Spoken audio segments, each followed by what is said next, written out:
tanesini bırakalım buraya.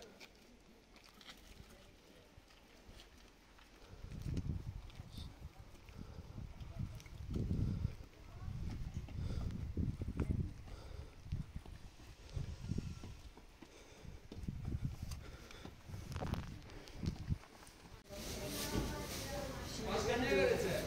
Patatesi ayarladın mı? Patates ayarlayayım.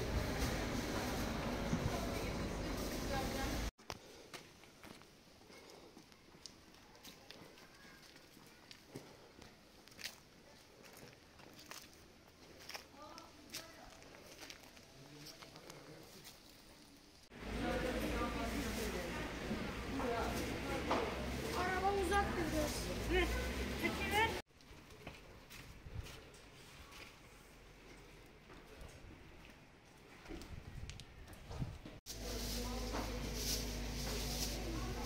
Senede üzüm mal olacak böyle. 1,5 kilo mal.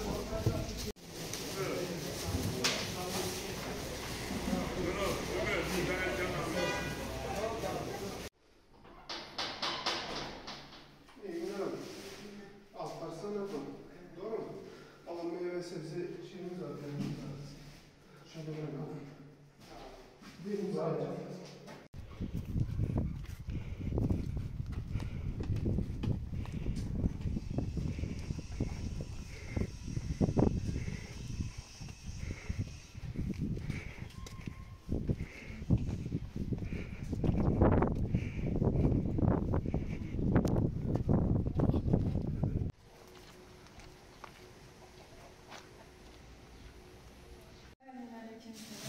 Allah razı olsun. Nasılsınız? Hayır sahipleri size meyve ve sebze yolladılar.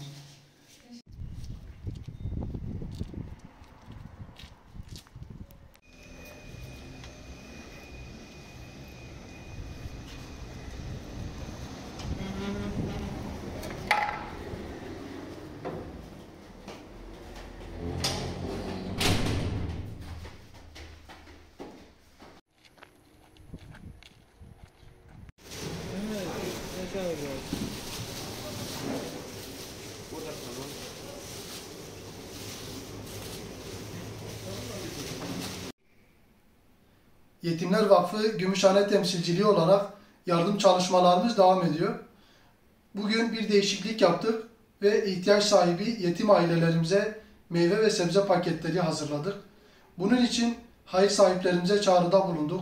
Sağ olsunlar onlar da çağrımıza teveccüh ettiler. Bu yüzden bu yardımların yetimlere ihtiyaç sahiplerine ulaşmasında destek olan bütün hayır sahiplerinden Rabbim razı olsun. Rabbim ömürlerine, mallarına bereket versin. Yaptıkları bu yardımları Rabbim cennetlerine vesile etsin. Bundan dolayı yetimler ve ihtiyaç sahipleri adına bütün hayır sahiplerine çok çok teşekkür ediyoruz.